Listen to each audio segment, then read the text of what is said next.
Now we will learn about Noor Jahan. In 1611 CE, Jahangir married Noor Jahan, the widow of Persian nobleman. So in the year 1611, Jahangir married Noor Jahan and she was a widow of Persian nobleman. The name Noor Jahan means light of the world. So what does the word Noor Jahan means? It is the light of the world. Please remember the meaning. Noor Jahan was beautiful, intelligent and talented. So Noor Jahan was very beautiful, intelligent person and she was very talented woman.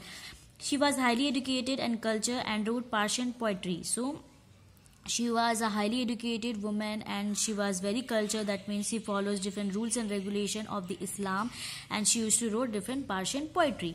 She was artistic and creative and started fashion trend by designing new varieties of silk and cotton fabrics, jewelry and even carpets. So she was an artist and she was very creative, and she started a fashion trend, that is designing new varieties of silk and cotton fabrics, and even she used to make different types of jewelries and carpet. She was physically strong and courageous and went on hunting tours with her husband. So she was physically very strong and very courageous, and even she went on a hunting tour with her husband Jahangir. Noor Jahan was ambitious and soon became the power behind the throne. So she was very ambitious and she was become the main source of power behind the throne. Jahangir consulted her on all matters concerning the affair of the government. So even the Jahangir, the emperor of Mughal Empire, he used to consult Noor Jahan related to the different types of affairs or different types of problems to deal in how to run an administration or how to run the government. Noor Jahan soon became the virtual ruler of the Mughal Empire. So with the help of Jahangir, she became the virtual ruler of the Mughal Empire. Gradually, Jahangir left the administration in her hand and spent his time indulgence in leisure activities. So Jahangir left the administration in Noor Jahan and he used to spend his time in different types of leisure activity, just like hunting or painting or listening music and so on. Coins began to be issued jointly in the name of Jahangir and Noor Jahan. So even the coins during the Jahangir reigns were issued jointly on the name of Jahangir and Noor Jahan respectively. Noor Jahan used her position and influence to appoint her father, brother and other relatives to important post in the administration. So as Noor Jahan was given the importance in the Mughal Empire, so she appointed different important you can say position to and she started appointing her father, brother and other relatives in the Mughal administration. Her niece Mumtaz Mahal was married to Jahangir's third son Khurram, that is Shah Jahan. So even her niece, that is named as Mumtaz Mahal, who was married to Jahangir's third son Khurram. So by doing the matrimonial alliance, they had made the you can say to run the Mughal Empire and made the Mughal army more strong. Next is, did you know Jahangir's original name was Mehrunisa?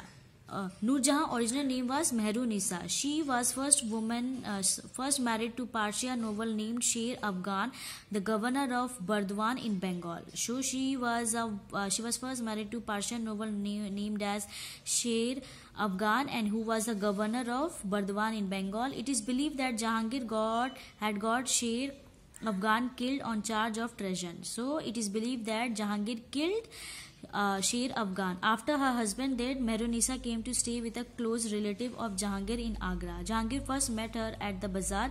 He fell in love with her and married her in 1611 CE. So it is believed that when Jahangir first saw Noor Jahan, he fell in love and finally married her in the year 1611 CE. She was first given the title Noor Mahal, or the light of the palace. Later she came to be known as Noor Jahan, the light of the world. The first year of Jahangir reign saw a power struggle between Noor Jahan and Shah Jahan, Jahangir's favorite son and heir apparent to the throne. So the first year of Jahangir reign was it shows a powerful struggle between the Noor Jahan, his wife, and his son Shah Jahan. That means who will be the next successor of the Mughal Empire. Jahangir died in 1627 CE. So in the year 1627 CE, Jahangir died. Noor Jahan retired from public life. So Noor Jahan retired from the public life after the Jahangir death. Almost all close males, relative and claimant to the throne were executed, and Shah Jahan was proclaimed emperor. So after the death of the Jahangir, Noor Jahan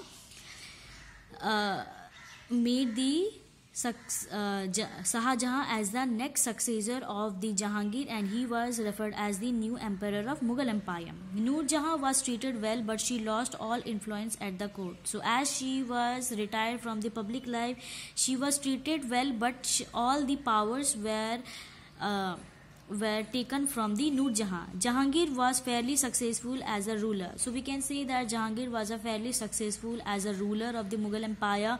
He continued the sound administrative system and policies of Akbar. So he followed the different rules and regulation of the whatever the Akbar used to follow during his period. He was a benevolent ruler and a great lover of justice. So he was a very good ruler and he was a greater love of justice. That means every people, whether they are if they are loyal, they should get justice, and the culprit should get punished. There is a story that he installed a chain of justice made of pure gold with 60 bells attached to it. So it is said that he had made a chain of justice which were made up of pure gold with 60 bells attached to it.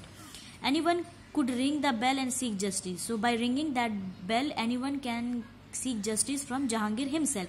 Jahangir was personally listened to the complaint and solved the problem. So it is said that Jahangir used to personally listen to the problem of the people, and he used to solve the problem in a fair manner.